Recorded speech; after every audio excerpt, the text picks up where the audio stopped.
Over the last couple days, I've become convinced that God was providentially involved in the planning of this sermon series months ago when this series was first set out. I don't know about the speaker, but I do know about the topic and the text. And I know that this topic and this text is exactly what God knew and knows our family needs this morning. Is there any reason for hope? It's a great question. It's a fair question. Ultimately, it's a very human question. To hope, if you think about it, to hope is uniquely human. We are profoundly shaped by whatever story we tell ourselves about the future. Whether that's in small ways, like, should I really get out of bed this morning and go to class? Or big ways. Will I ask that girl to marry me? The decisions that we make, the paths that we choose, are informed by and shaped by our vision of the future and the story we tell ourselves about the future. We are shaped by hope. And our ability to continue to tell ourselves a positive story about the future in the face of overwhelmingly bad news is pretty remarkable. A French poet by the name of Charles Péguy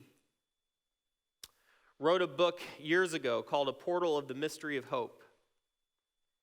And over about 150 pages, all of which is one long poem, he explores the relationship between the three cardinal virtues of faith, love, and hope. Listen to what he says about hope in some of the beginning pages of that book. It says, "The faith that I love the best, says God, is hope. Faith doesn't surprise me. It's not surprising. I am so resplendent in my creation that in order really not to see me, these poor people would have to be blind. Charity, says God, that doesn't surprise me. It's not surprising. These poor creatures are so miserable that unless they had a heart of stone, how could they not love each other?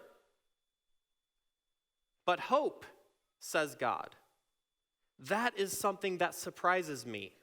Even me, that is surprising. That these poor children see how things are going and believe that tomorrow things will go better. That they see how things are going today and believe that they will go better tomorrow morning. That is surprising, and it's by far the greatest marvel of our grace. What surprises me, says God, is hope. And I can't get over it. This little hope, who seems like nothing at all, this little girl hope, immortal. I'm not sure that there's anything quite so resilient in the world as hope. In fact, it's actually when things are at their absolute darkest point when hope shines the brightest. G.K. Chesterton put it this way: hope means hoping when things are hopeless, or it's no virtue at all. As long as matters are really hopeful, hope is mere flattery or platitude. It's only when everything is hopeless that hope really begins to be a strength. And that brings us to our text. We're beginning a series today from the book of 1 Peter. And so I want to set the scene briefly for this letter. Peter writes this letter, he tells us in chapter 5, he writes this letter from Rome, only he doesn't call it Rome, he calls it Babylon. He refers to Rome with that name that comes to be symbolic of all the power structures of the world aligned against the kingdom of God. Babylon, the place of exile. And when he uses that term, when Peter uses that term, I don't think what he was saying was that somehow I'm out of place. I think Peter believed that he was exactly where he needed to be. I think that when Peter uses that term Babylon, what he really meant was the world around me is out of place with its pretentious show of power and glory. The world is out of place. Any place in the world can be and often is Babylon for the people of God. And as it turns out, the people addressed in this letter, he says, were also living as exiles, only their Babylon wasn't Rome, their Babylon was in Asia Minor. The beginning of the letter says this: Peter, an apostle of Jesus Christ, to God's elect, exiles scattered throughout the provinces of Pontus, Galatia, Cappadocia, Asia, and Bithynia, who have been chosen according to the foreknowledge of God the Father through the sanctifying work of the Spirit to be obedient to Jesus Christ and sprinkled with his blood. Grace and peace be yours in abundance. The Christians that were addressed in this letter were not a moral majority. They weren't a political constituency. They had no clout. They had no status. They were often overlooked, and when they weren't overlooked, they were often harassed and abused. They were a marginal group living in a world but not being at home in it. And as the first verse says, they were living in this tension. They were living in this tension of being elect and also being exiles. Like Abraham before them, they found themselves living as strangers in their own land. This is a letter written for Christians living in dangerous times, which is to say that this is a letter written for Christians living in all times.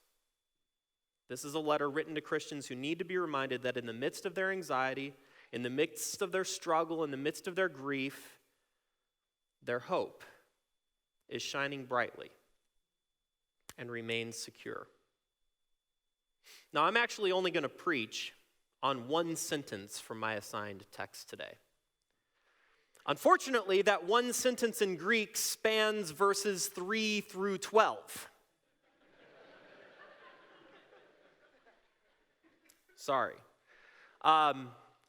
We would call that a run-on sentence. Actually, in the first century, that was a sign of great intelligence. But one verse, verses 3 through 12, and he says a mouthful in that one sentence. Verse 3 actually begins with a Greek word typically reserved for prayerful praise.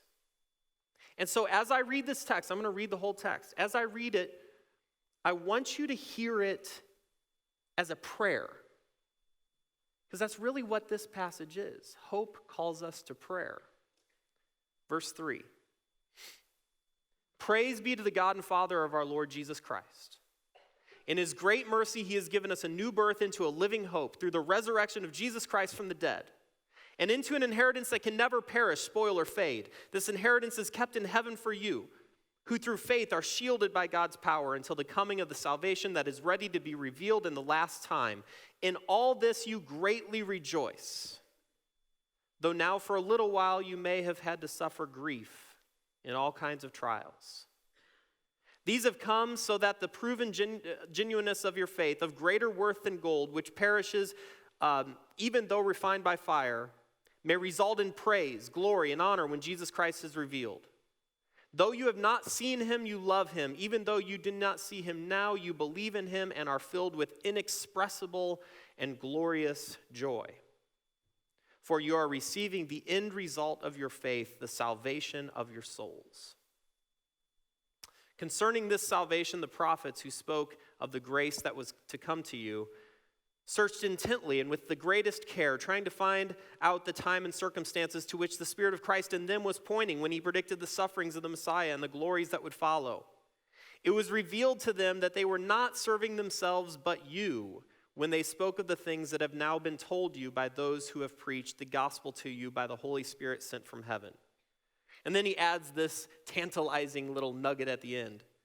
Even angels long to look into such things. If I could dare to summarize this text and what it says about hope, I'd say that the best hopes, the very best hopes, are ancient, are practical, and are secured. First of all, ancient. New hopes are oftentimes false hopes. I remember in 2008, I was laying on my couch watching the results come in from the Michigan primary in the presidential election that year. And a young senator from the state of Illinois was standing up and delivering a victory speech. Barack Obama had just won the primary in the state of Michigan.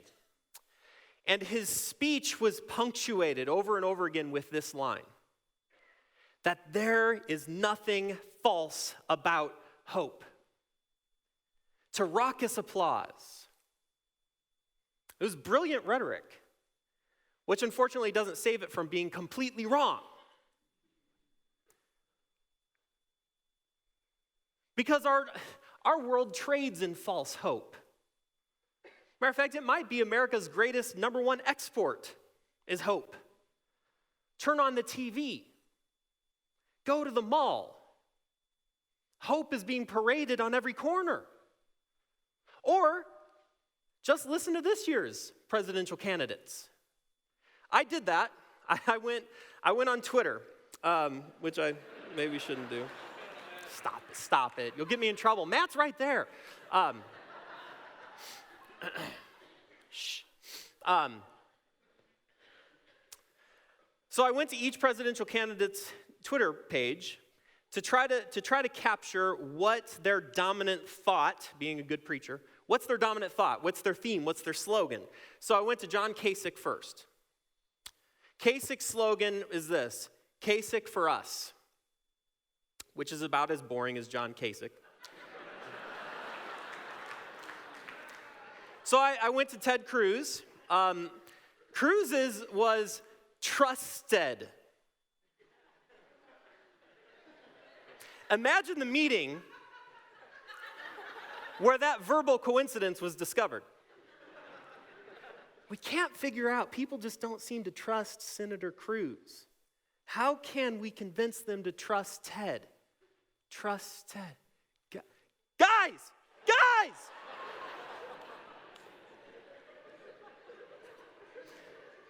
Went to Hillary's.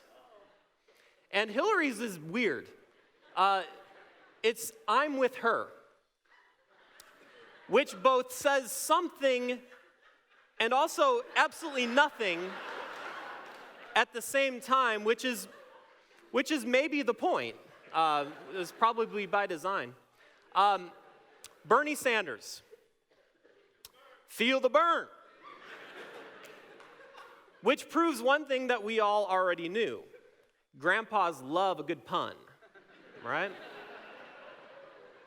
But I didn't actually know this, his actual slogan is a future to believe in.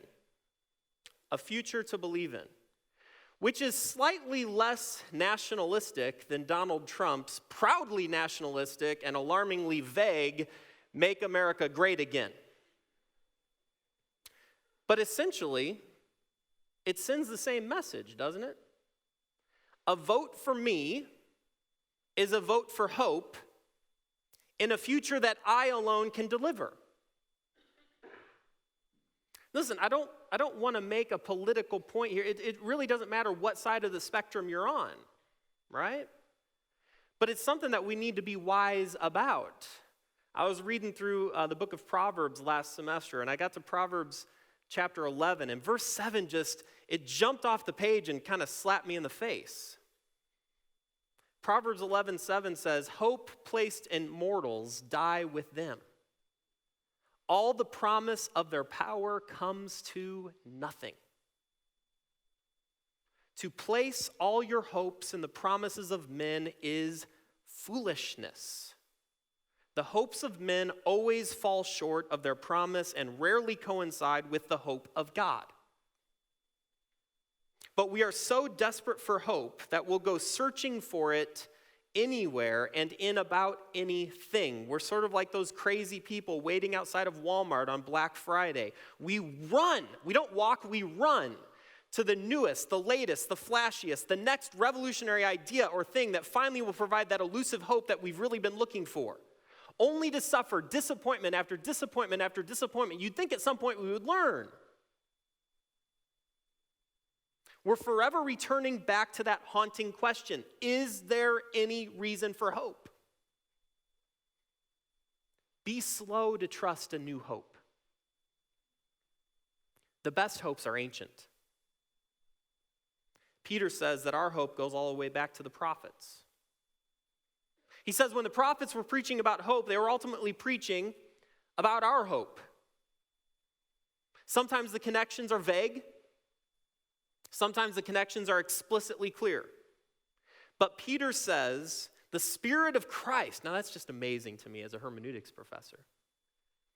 But Peter says the Spirit of Christ was moving the prophets to anticipate the hope which we now enjoy. They were serving us. So when we speak about our hope, as we are this morning, we're joining in a chorus, an ancient chorus that goes all the way back to the likes of Isaiah and Jeremiah and Daniel and Ezekiel and all the biblical prophets, even the angels themselves. It may not always be the same words, but it's sung in the same key. It's about hope, an ancient hope. But it goes much further back than even the prophets, because our God is a God of hope.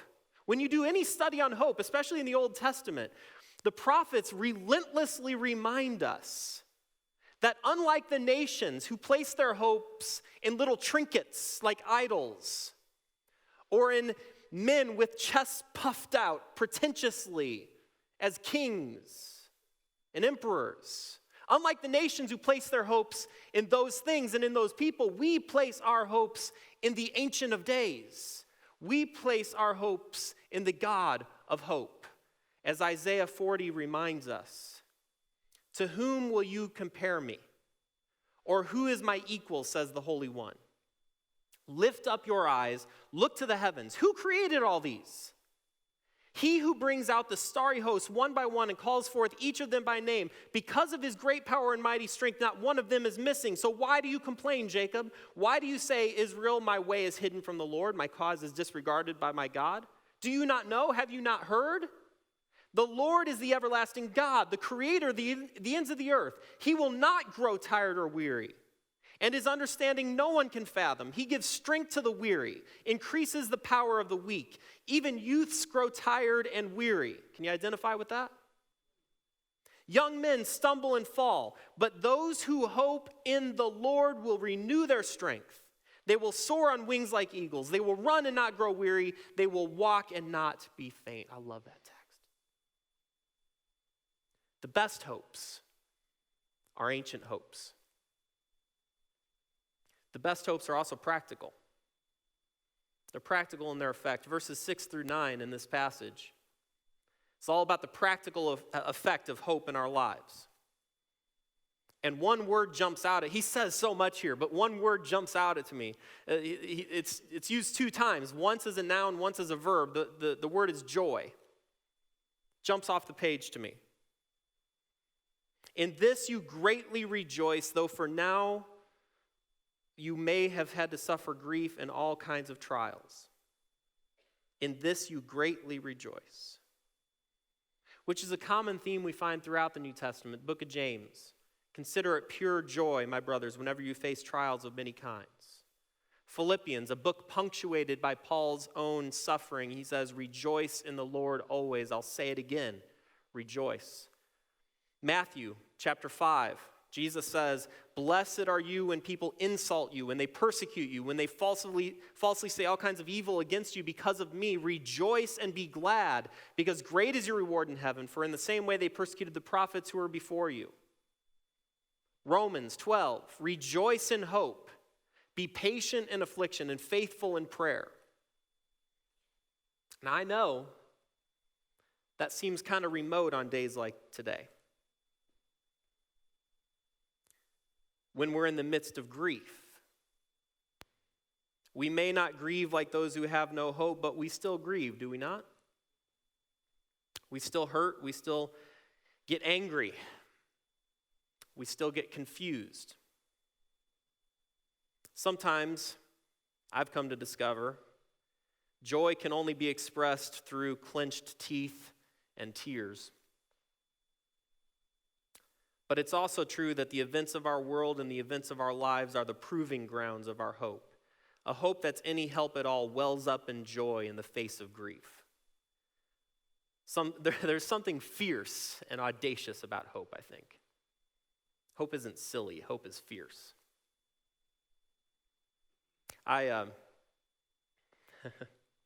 Like any dad, I rather enjoy embarrassing my kids. One of the things Zev can identify. One of the things that my kids, they claim they hate, but I think they secretly love it, is when Dad's driving them around in the minivan, and one of Dad's songs come on. My son actually calls it one of Dad's jams. I like that. Dad, is this a jam? Oh yeah, it's a jam. And so I crank those Dodge Caravan speakers up to their limit, man. And I go to town, right? I go to town. And my daughter, she's in the back seat, just shaking her head, kind of looking down like that. Have you ever been caught doing that by the drivers next to you? You know you have, right? You know you have. Now, what's your response when you get caught? Is your response to just kind of pretend like, or do you just double down? Right? Like my daughter, she says, well, Dad, you're embarrassing us. You're embarrassing us. She's a teenager already. She's 9. You're embarrassing us. I'm like, honey, I'm not embarrassed. I want to make them jealous. I want to make them wish that they could only hear what we're listening to right now. Right? You know that's hope, right? That's hope. Hope is hearing the music of the future and dancing to it, even though no one else may be able to hear it. Even though when all anyone else hears is a funeral march, we dance to hope. We dance to hope. I thought a lot about Pakistan this week. Sunday, turn on the news. Seems like every time you turn on the news nowadays, you either get some ridiculous news about Trump or you get some heartbreaking news about events going on in the world. Turn on the news and discover a bombing has occurred in Pakistan in a public park where hundreds of people are gathered together to enjoy their day, many of whom are Christians, gathered there to celebrate Easter.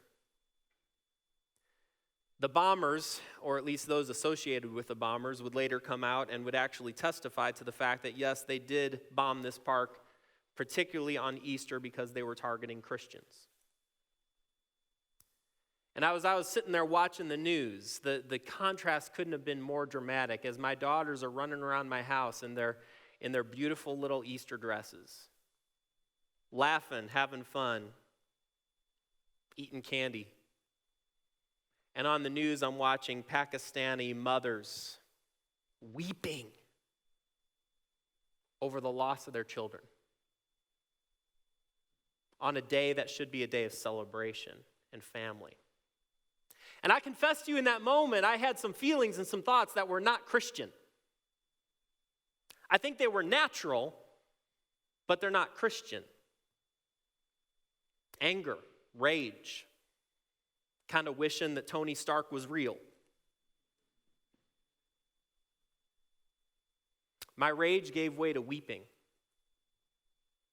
Weeping for them, weeping for their loss, weeping for their pain, weeping for me, weeping for my children, that they have to grow up in a world where men with evil intent can make a decision to end the lives of dozens of people just because of what? Because of what?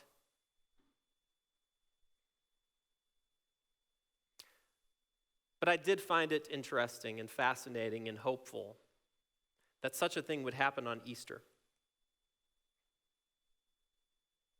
Because my grief started to well up in this joy. A joy that Peter says is an inexpressible joy. Not a silly joy. A resolute joy because we know that no amount of persecution, no amount of bloodshed, no amount of suffering can reverse what was won on Resurrection Sunday. And then the last 2 days, I found myself thinking a lot about Jensen. I lost my own sister in a car accident when she was 19. Many of you know that. And especially when you're so young, it's impossible not to grieve all the more about unrealized hopes, unrealized dreams, hopes for marriage, hopes for family, hopes for kingdom work.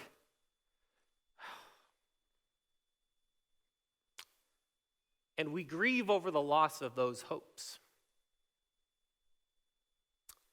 But we also know a secret, don't we? A secret that wells up in inexpressible and glorious joy, and the secret is this: life is painfully fragile. We know that. We've discovered that. We've been reminded of that this week. But our hope, Jensen's hope, is not. The hope of those Pakistani Christians is not fragile. Which leads me to my third point. The best hopes are secured. Several years ago, Michael DeFazio, Chris DeWelt, several others, we were in Rome, and we were touring the catacombs beneath the streets of Rome.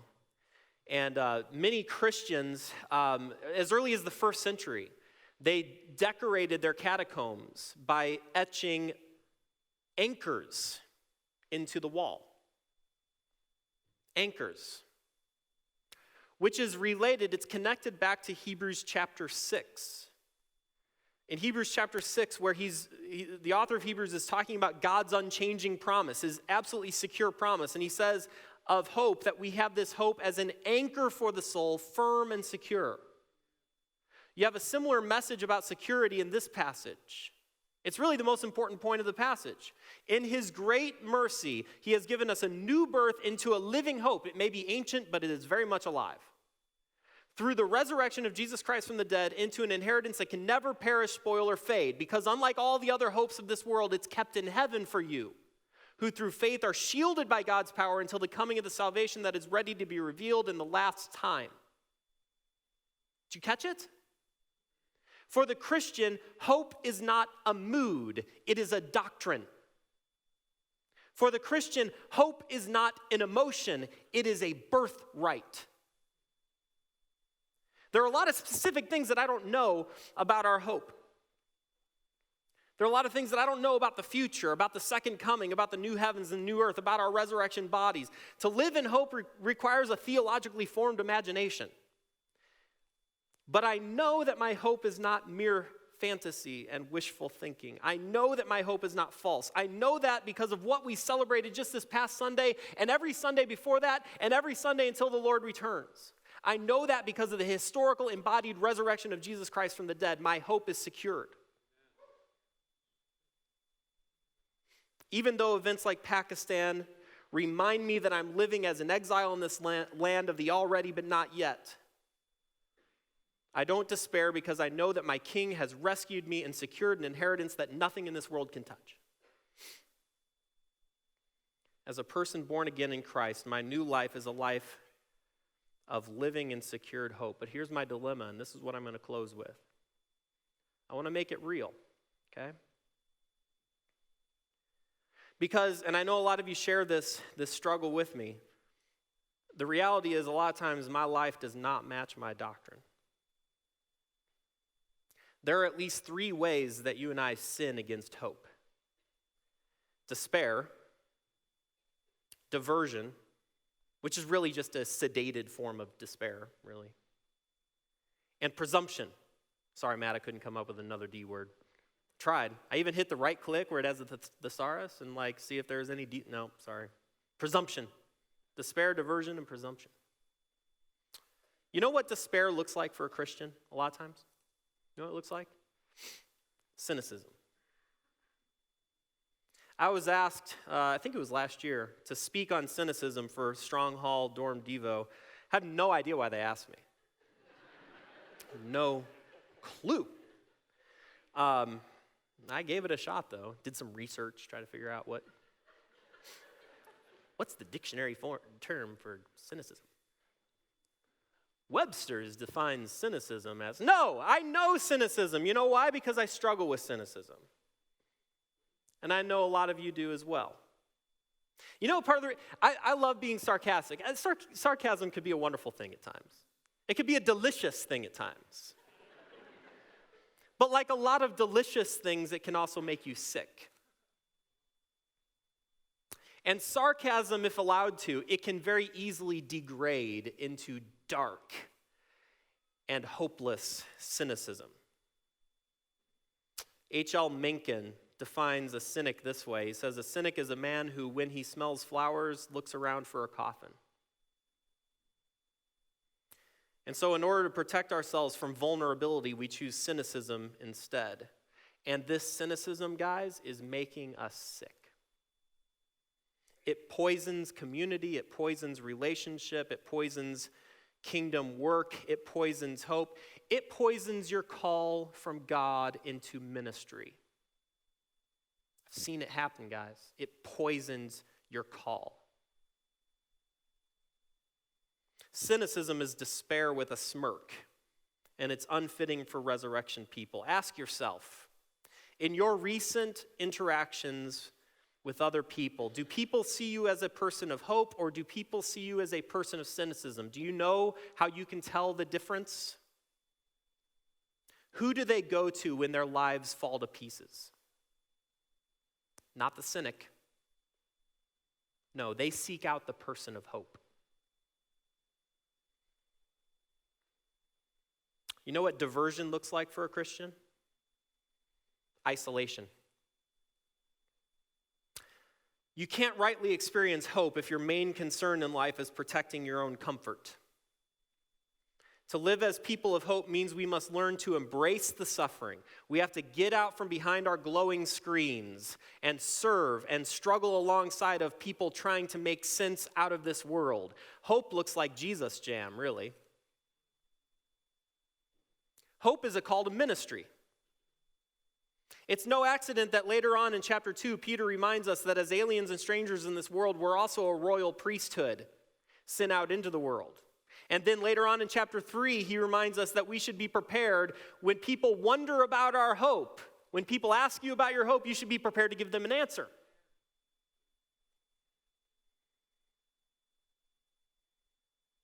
I want to talk to our Tuesday tour people. I'm sorry, I don't want to call you out. I don't want to be that preacher who asks the guests to stand up on Sunday morning. But I do want to say this. Maybe you're wondering what this school is about. Or maybe you're a student here and you're still wondering what this school is about. That's fair, I suppose. You know what this school is about?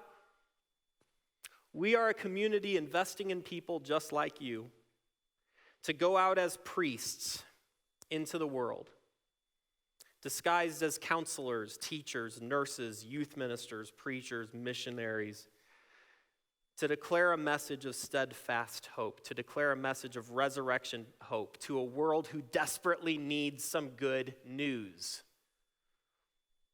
We want you to learn to dance so hard to the music of the future that people start to ask why. And if that sounds like something that you're interested in, we would love to have you join us.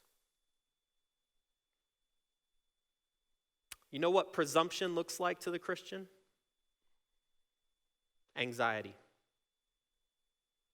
Thomas Schreiner, in a commentary on 1 Peter, he says, another way of describing 1 Peter is to say that those who hope and trust in God and in his future reward will have the strength to endure whatever comes their way in the present. Evidence that we've lost sight of our hope is that we are easily shaken by fear and insecurity. Talking about only politicians can save us. Are you kidding me? Christian, you shouldn't be shaken by that level of fear and insecurity. You know your Lord lives.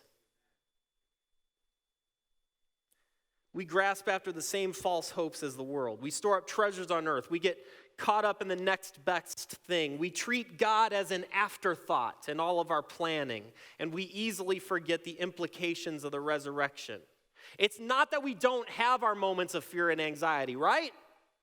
It's not that we don't have those moments. I mean, my goodness, some of you have exegeticals you got to write for Shane. You haven't even started them yet. You should be afraid, okay?